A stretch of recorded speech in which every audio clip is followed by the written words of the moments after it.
그런데 다리 사이로 낯선 온기가 스치듯 전해졌습니다. 순간 이게 꿈인지 현실인지 분간이 되지 않았습니다. 꿈이라고 믿고 싶은 순간 그 온기는 점점 더 가까워졌습니다. 저는 깜짝 놀라 눈을 떴고 그제야 옆자리에 앉은 남자의 손이 제 쪽으로 뻗어 있었다는 걸 깨달았습니다. 안녕하세요. 아우라 사연집입니다. 구독과 좋아요는 큰 힘이 됩니다. 감사합니다. 안녕하세요. 저는 올해 54세, 퇴직과 이혼을 동시에 겪은 여성입니다. 조금은 특별한 저의 황혼 이야기를 시작해 볼게요. 몇 달 전 20여 년 동안 이어온 교수직을 그만두고 동시에 아내라는 자리에서도 물러났습니다. 저 남편은 조용하고 무뚝뚝한 사람이었어요. 남편의 일은 고정적인 수입이 없어 맞벌이를 하지 않으면 생활이 어려운 상황이었죠. 그래서 일과 육아, 집안일까지 모두 제 몫이었습니다. 그럼에도 불만 하나 없이 아이를 위한다면 어떤 노력도 감수할 수 있었어요. 하지만 남편에게는 치명적인 단점이 하나 있었습니다. 술을 좋아했고 술에 취한 날이면 손찌검과 폭언을 서슴지 않았습니다. 28년이라는 긴 결혼 생활을 오직 아들을 위해 버텼습니다. 하지만 이제 다 커버린 아들은 자기 삶을 살고 저 또한 더 이상 그 가정에 머물 이유가 없었습니다. 1년이라는 긴 소송 끝에 결국 이혼이 성립되었고 이제야 비로소 자유와 함께 새로운 삶을 시작하려 합니다. 그렇게 떠나게 된 인생 첫 혼자만의 방콕 여행. 망설임 없이 태국 방콕행 티켓을 구매했어요. 공항으로 향하는 발걸음은 유난히 산뜻했고 불어오는 바람은 괜히 상쾌하게 느껴졌습니다. 공항에 도착해 티켓을 손에 쥔 채 비행기에 탑승하기 전 창가 쪽을 한참 바라보았습니다. 유리창 너머로 이륙을 준비하는 비행기들이 보였고 그 순간 문득 이런 다짐이 마음 깊은 곳에서 올라왔습니다. 이번 여행이 끝나고 돌아오면 반드시 다시 새 삶을 살 거야. 내 자리를 찾아 캐리어를 넣고 창밖을 바라보았습니다. 화창한 날씨가 괜히 기분을 들뜨게 하더군요. 그 순간 이 풍경을 사진에 담고 싶어 휴대폰을 꺼냈습니다. 한참을 사진 찍고 있는데 옆자리에서 낮은 목소리가 들려왔습니다. 안녕하세요. 혼자 여행 떠나시나 봐요. 고개를 돌려보니 50대 중반쯤 되어 보이는 남성이 미소를 띠고 있었습니다. 저는 잠시 머뭇거리다 어색하게 웃으며 짧게 대답했습니다. 네. 그리고 다시 창밖으로 시선을 돌렸습니다. 비행기가 구름 위를 안정적으로 날고 식사 서비스가 막 시작되려던 참이었죠. 그런데 갑자기 기체가 심하게 흔들리기 시작했습니다. 잔이 쓰러지고 승무원의 트레이에서 컵이 떨어졌습니다. 승객 여러분, 안전벨트를 착용해 주세요. 차분하지만 긴장감이 묻어나는 안내방송이 흘러나왔습니다. 기내는 조용했지만 공기가 묘하게 무거워졌습니다. 창가 블라인드는 모두 내려져 있었고 밖은 보이지 않았지만 기압이 출렁이며 들려오는 금소금만으로도 불안감이 전해졌습니다. 잠시 후 천장에서 산소 마스크가 떨어졌습니다. 저는 당황해 손이 떨려 제대로 착용하지 못했죠. 그때 옆자리 남성이 제 손을 잡으며 말했습니다. 이렇게 귀에 걸고 코 밑으로 당기시면 돼요. 그의 목소리는 침착했고 그 한마디에 이상하게도 마음이 조금 놓였습니다. 저도 모르게 그의 손을 꽉 쥐었습니다. 얼마 후 비행기가 안정되면서 객실 안에는 다시 조용한 숨소리만 흘렀습니다. 그제야 저는 아직도 그의 손을 꼭 잡고 있었다는 걸 깨달았습니다. 죄송해요. 정신이 하나도 없었네요. 저는 급히 손을 놓으며 어색한 웃음을 지었습니다. 긴장이 풀리자 손끝이 얼어붙은 듯 차가워졌습니다. 승무원에게 담요를 부탁하고 자리에 몸을 기댔습니다. 따뜻한 담요를 덮자 조금 안심이 되었습니다. 그제야 온몸의 긴장이 서서히 풀리는 게 느껴졌습니다. 눈을 감자 아까의 일들이 떠올랐습니다. 비행기의 흔들림, 그 남자의 손, 그리고 그 순간의 온기. 그런데 얼마 지나지 않아 담요 아래로 낯선 온기가 스치듯 전해졌습니다. 순간 이게 꿈인지 현실인지 분간이 되지 않았습니다.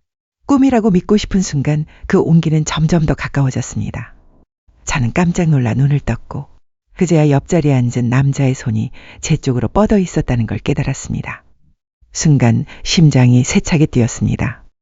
눈을 마주친 그는 잠시 미소를 짓더니 낮은 목소리로 속삭였습니다. 삶과 죽음, 그 사이를 방금 느껴보셨잖아요. 결국 인생이란 게 별거 없어요. 살아있는 지금을 즐겨야 하지 않겠습니까? 그 말을 듣는 순간 아까의 공포가 스쳐 지나가며 묘한 울림이 남았습니다. 살아있다는 사실이 낯설 만큼 생생하게 다가왔습니다. 그리고 문득 이제 나에게도 지켜야 할 가정도 기다려주는 사람도 없다는 사실이 떠올랐습니다. 그래, 이제는 과거도 미래도 중요하지 않아. 지금의 이 감정이 이끄는 대로 살아야 해. 저는 다시 천천히 눈을 감았어요. 모든 것이 현실이라는 걸 느끼며 마음을 열자 세상은 더욱 생생해졌습니다. 그의 부드러운 손길에 어느새 닿을 수 없는 곳은 조용히 번져왔고 박자를 맞추듯 결을 따라 따뜻함이 흘렀습니다.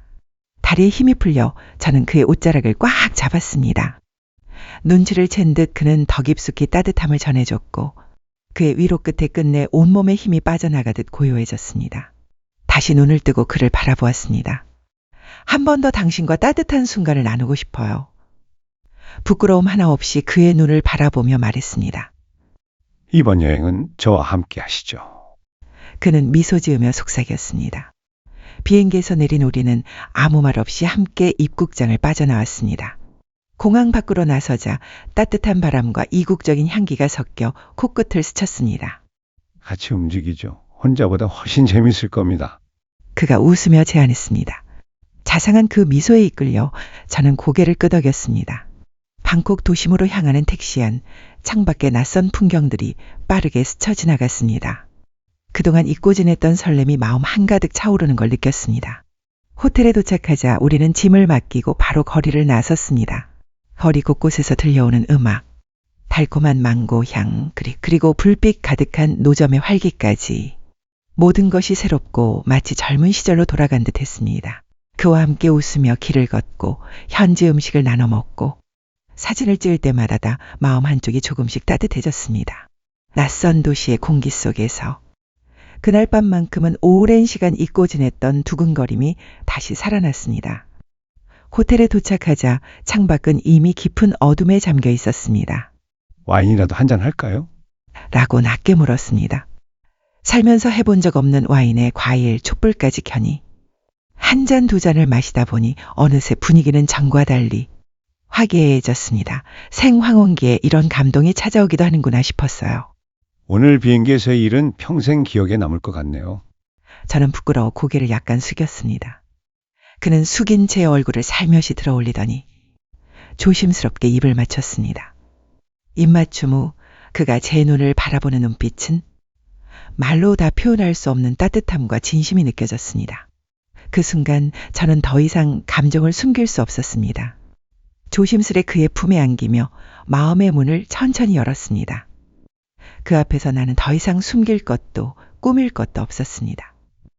마치 오래 닫혀있던 영혼의 문을 조용히 열어 보이는 기분이었죠. 다시 한번 사랑이라는 감정을 믿어보기로 했습니다. 잠든 그의 얼굴을 바라보니 이상할 만큼 마음이 따뜻해졌습니다. 오랫동안 잊고 지냈던 평온함과 안도감이 밀려왔죠.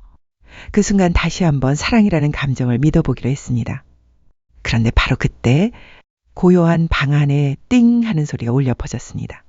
그의 휴대전화 화면이 어둠 속에서 번쩍였고 그 위에는 집사람이라는 세 글자가 떡하니 떠 있었습니다. 아내가 있는 사람이었어? 순간 심장이 미친 듯이 뛰었습니다. 당장이라도 방을 뛰쳐나가고 싶었어요. 자는 그를 깨워 말했습니다. 집사람께서 찾으시는데 답장을 하셔야 될 것 같은데요. 그는 천천히 눈을 뜨고는 아무렇지 않은 얼굴로 휴대전화를 바라보더니 조급함 하나 없는 낮은 목소리로 말했습니다. 영애 씨, 미처 말씀드리지 못해 죄송해요. 영애 씨가 생각하시는 그런 관계는 아닙니다. 저와 와이프는 남이나 다름없어요. 자식들은 이미 다 커서 제 살길 살고 있고 저도 이렇게 여행이나 하며 노후를 보내고 있죠. 집사람이랑 사이가 좋았다면 함께 여행을 왔겠죠. 안 그래요? 그의 담담한 말투는 오히려 더 차갑게 느껴졌습니다. 당당하게 말하는 그의 말을 하나도 믿고 싶지 않았습니다. 죄송하지만 저는 생각이 달라요. 와이프 있는 분을 만날 생각은 없습니다. 그 한마디만 남기고 저는 곧바로 짐을 챙겨 방을 나왔습니다. 한국에 돌아온 지금도 그에게서 종종 문자가 옵니다. 와이프랑 정리를 하면 달라질 게 있을까요? 그의 물음에 저는 아직 답을 하지 못했습니다. 지금도 그날의 특별했던 순간을 떠올리면 가슴이 두근거립니다. 하지만 미리 솔직하지 못했던 그를 이제는 다시 믿을 자신이 없습니다. 제가 너무 꽉 막힌 사람일까요? 누구라도 이 마음의 답을 알고 있다면 댓글로 남겨주세요.